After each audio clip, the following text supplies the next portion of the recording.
Le canapé de Michel Drucker t'attend. Le divan.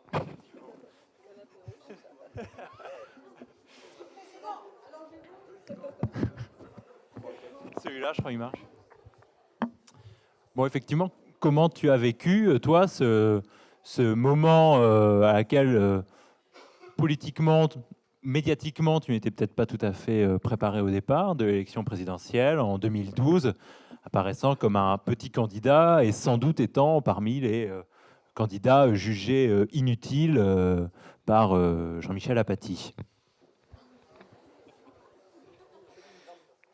Ouais, donc ouais, effectivement, je n'étais pas du tout préparé. Ça arrivait très rapidement et même presque d'un seul coup. C'est toujours difficile de raconter parce que c'est une grosse expérience personnelle, mais en même temps, on n'a pas envie de discuter de ce qui nous est arrivé. Enfin, c'est pour ça que j'ai pas envie de parler non plus d'anecdotes. Le journaliste le plus sympa, le moins sympa, l'émission le meilleur souvenir, le moins bon souvenir, tout ça, ça n'a pas d'importance. Mais globalement, sans théoriser ou sans être capable aujourd'hui d'expliquer ce qu'est le média, mais c'est vrai que le vécu, de fait, on voit de l'intérieur des choses. Et peut-être pas tant la presse écrite, parce que la presse écrite, on maîtrise rien du tout en fait. On a un entretien, une interview, après c'est cité, enfin il y a des citations des fois, mais les citations c'est quasiment jamais ce qu'on a dit. Ça c'est impressionnant. Même quand il y a 4 mots, ben, il y en a un des 4 qui n'est pas le bon. Et ça c'est incompréhensible, donc je ne sais pas si c'est de la malhonnêteté ou plutôt un manque de rigueur ou un manque de professionnalisme. Mais voilà, mais en tout cas on n'a pas du tout de maîtrise là-dessus. Où ils enregistrent ou pas, enfin bon, de toute façon ils écrivent après ce qu'ils veulent. Et c'est vrai que ça, c'est terrible de ce côté-là. Après, ce qui est le plus intéressant à raconter, c'est plus l'expérience directe, radio ou plateau télé, où là, c'est quand on arrive là-dedans. Ben, moi, mon premier, c'était le Grand Journal.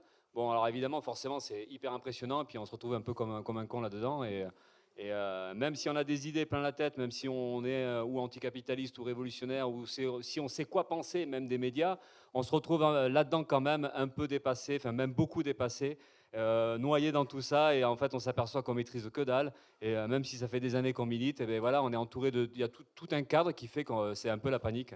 Et enfin je dis ça, c'est pour dire que c'est pas complètement la panique, mais voilà, et donc c'est c'est vrai que ça, c'est une expérience qui est difficile, mais après, voilà, on arrive à un endroit. Bon, je ne sais pas, ce que je pourrais décrire, c'est que tout, comment c'est fait, ben, en fait, ça ne va pas du tout. Parce que nous, quand on est candidat, enfin, quand moi j'ai été candidat, donc désigné par mon parti, c'est pas parce qu'on voulait être président. Enfin, je rappelle quand même, parce que sinon, ça va faire rire.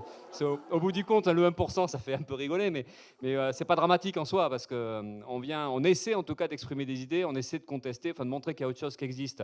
Mais ceci dit, à un moment donné, on pense que la télé ou les médias ou la radio, ça peut être un moment où on va exprimer un peu nos idées. Et en fait, c'est rarement le cas, parce qu'en fait, c'est vraiment un outil qui n'est pas fait du tout pour ça.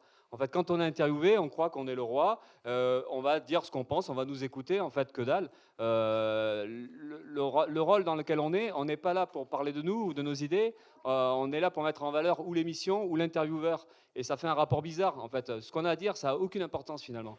Et on rentre dans un jeu qu'on ne maîtrise pas du tout, mais même quand on le maîtrise, parce que même des politiciens aujourd'hui, moi je vois, ils se font piéger aussi par les journalistes, par les questions, souvent des trucs à la con, l'anecdote ou le côté... la petite histoire par le petit bout de la lorgnette, enfin tous ces trucs. Et même un politicien qui est un peu rodé, s'il veut parler d'une chose, souvent il se fait avoir. Il se fait entraîner par les journalistes, plus ou moins bons dans le métier. Mais voilà, donc c'est pour dire que c'est pas du tout un espace pour ça. C'est pas un espace d'expression. C'est pas un espace où on peut dire des choses, où on peut. Et donc moi je trouve qu'on est bien contenu. Et des fois, on croit qu'on va y arriver, parce que moi, au fil des semaines, j'avais un petit peu d'expérience. Comme dit, voilà, j'étais un peu habitué, mais je me faisais avoir à chaque fois. Parce qu'en fait, je me dis, là, je vais y arriver. Et en fait, il y a une question à la con, et ah merde, et je tombe dans le panneau. Et en fait, j'avais ma route qui était tracée, et ben non, il m'amène ailleurs. Et ça, et même un journaliste à la con, hein, parce que je parle pas des Pujadas, des Ferrari ou des machins qui maîtrisent ou qui ont de la bouteille, mais même un journaliste à la con d'ITélé ou de BFM, je parle pas je parle pas de ceux de Bordeaux-Gironde, hein, c'est spécial. Mais même là, on se fait piéger. Et donc, c'est toujours frustrant, une interview en direct. On est toujours parce qu'on n'a pas su. Et voilà. Donc là, c'est le côté de l'interview en elle-même. Mais après, je parlerai aussi du cadre. Quand on fait des plateaux comme avec Alvi, mots croisés, ou les directs sur TF1 et tout ça, enfin, les moments un peu importants comme ça. En fait, on rentre dans un décor, et là on se dit, on n'est pas chez nous, pas du tout, quoi, parce que d'abord, quand on est en jean t-shirt, à côté des costards cravates, bon là c'est le côté visuel, hein, le côté peut-être le moins intéressant, mais ceci dit ça pèse, on se sent con quoi, on se sent pas bien habillé, enfin on se sent pas prêt, comme si on s'était trompé de soirée, et, euh, et ça c'est un truc, c'est impressionnant. Les journalistes sont hyper bien sapés, mais les autres invités sont hyper bien sapés, on est dans un truc où il y a de la moquette, où des fois c'est souvent super beau, des super éclairages, et nous on est là avec notre t-shirt du matin, et là ouais ça intimide quand même encore plus quoi. Donc, et alors, quand on ne sait pas parler, ben ça le fait pire, quoi, parce que les autres parlent tranquillement de tout, et puis nous, on est là en train de se prendre la tête à essayer de voir qu'est-ce que je vais pouvoir sortir, est-ce que je vais dire d'intelligent, ou est-ce que je ne vais pas bafouiller au mauvais moment. Voilà, donc mais pour dire que rien n'est fait pour ça. Et l'aspect que je vais rajouter, c'est il y a l'aspect, là, ce qui est notable dans les médias, c'est le mépris. On va dire le mépris social, mais pas que. Il y a un mépris, le mépris du petit candidat, pas que le mépris de l'ouvrier qui arrive, qui sort de nulle part. Il y a le mépris, je dis petit candidat, parce que dans le film de Pierre Carl, il y a un passage avec Dupont-Aignan, qui est un petit candidat, mais qui n'est pas du tout un ouvrier, qui n'est pas du tout quelqu'un qui sort de nulle part, puisque c'est un politicien depuis de longues années. Et on voit l'attitude des médias par rapport à des gens comme ça, quoi. Et là, il y a un sentiment d'écrasement, quoi. Et un sentiment où on étouffe, on ne sait pas comment s'en sortir. Donc il n'y a pas que le mépris social qui se joue là-dedans, quoi. Il y a des grosses machines infernales où il y a ceux qui sont un peu ce qui était dit, le candidat qui est choisi, ou les deux gros, les trois gros choisis. Et après, il y a tous les autres qui ne comptent pas. Et tous les autres qui ne comptent pas, ben, le mépris, il est plus ou moins ouvert, plus ou moins visible, mais il est réel. Et là, on est dans une machine où on essaie de se sortir, de se décoller un peu de la situation dans laquelle ils veulent nous enfermer. Par exemple, moi, c'était pendant 4-5 mois, c'était l'inconnu de la campagne présidentielle. De juillet à décembre, jusqu'à janvier, j'étais l'inconnu, tout le temps, tout le temps. La première question, c'est « vous n'êtes pas connu ?» Et c'est alors après la question qui peut se poser, c'est est-ce qu'on leur dit merde, hein, qu'ils font chier ou pas, hein, c'est le débat. Hein. Est-ce qu'on, c'est pas si simple que ça non plus. C'est pas qu'on a peur de le dire, mais c'est qu'on a derrière des idées à essayer de faire passer. Mais voilà. Alors pendant 6 mois, on est l'inconnu. Après, on devient, je sais plus quoi, mais enfin, on est toujours pris dans un truc. Voilà, toujours prisonnier là-dedans. Et voilà. Donc après, peut-être que tu voulais faire plusieurs questions, que là j'ai parlé comme ça. C'est très très bien, c'est parfait. Mais après, le côté, moi, je remettrai en avant quand même, je reviendrai sur l'aspect du mépris social, parce que ça, c'est quand même très prégnant. Il y avait On n'est pas couché, le premier, qui a été visiblement un petit événement chez pas mal de gens, parce que c'était ma première grosse émission, où j'ai quasiment pas réussi à sortir grand-chose, mais j'étais pris de toutes parts. Mais c'est vrai que l'émission, pareil, c'est hyper important à savoir quand on est dedans, parce que derrière sa télé, on rigole pas des blagues de Ruquier ou machin, mais enfin quand on est dedans, il y a un côté, il y a beaucoup de monde dedans. Enfin, c'est un grand truc, c'est un peu comme ça, un grand espace, mais c'est plus joli que ça. c'est plus confort quand même. Et il y a un public des deux côtés, il y a un escalier central, on arrive après tout le monde, une heure après le début de l'émission, donc déjà on est intimidé, on passe par un escalier, puis on s'installe à une chaise. À l'époque, c'était comme ça. La chaise où on s'assoit, elle est plus basse que ceux qui sont à côté. Et que plus bas que les deux Pulvar et Polony, parce que moi j'avais affaire à ces deux-là, et puis plus bas que... Et là, déjà, quand on n'est pas bien, ça en rajoute un peu quand même. Et là, on sent qu'on est au milieu de tout, et qu'on est censé parler, et que voilà, c'est pas terrible comme impression. Mais là, se rajoute à ça, donc, parce que n'importe quel invité est dans ces conditions-là. En fait, on pourrait dire que de ce côté-là, on n'est pas traité pire qu'un autre.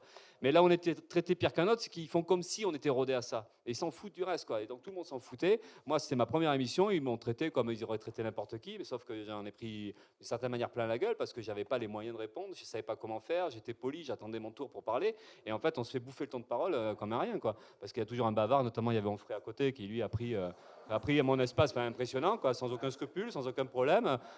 Donc voilà. Et là, ça relève aussi donc du mépris social, mais sans qu'ils soient conscients. Je crois que c'est des machines où ils écrasent les gens, ils s'en foutent de ce qu'on a à dire, ce qu'on est. Mais nous, par contre, on est bien flingués là-dedans. Alors après, la question qui peut se poser, c'est est-ce qu'on peut être outillé à répondre à ça? Est-ce qu'il y a vraiment, à un moment donné, est-ce qu'on peut vraiment se servir de cet outil-là réellement pour défendre des idées? Moi, je conclurai que non, avec l'expérience que j'ai, parce que même si on est un peu rodé, un peu outillé, bon, ok, on limite la casse, mais même encore Olivier Besancenot, là, il est passé il n'y a pas longtemps à BFM, c'est incroyable. Alors, Olivier, c'est un camarade, bon, vous connaissez très bien, enfin en tout cas à la télé, et il est efficace, il est costaud, et bien il se fait quand même casser, tailler en morceaux, il n'arrive pas à développer une argumentation, et là on retombe sur ce qui était un peu dit hier dans le film par Barbier, là, le côté hypocrite en disant il y a des idées, il faut plus de temps pour les développer, et donc que ce soit voilà, c'est bon, donc on n'est pas méchant avec eux, on les laisse pas parler, c'est trop court pour eux, quoi. Et c'est vrai que ça joue, quoi. On n'a pas l'espace, on n'a pas le temps, et puis de toute façon, l'interview elle est fichue de telle manière qu'on peut pas, parce qu'il y a la question, et à peine on commence, il y a 3 sur-questions. Enfin, c'est quand même, on commence à répondre, il y a une sur-question et une autre, et là on perd forcément le fil, enfin, ou même si on ne le perd pas, on ne peut pas s'exprimer. Et en plus, le côté aussi, l'avant-interview. C'est super sympa, les avant-interviews. Tous les journalistes sont hyper sympas. Des faux culs de première.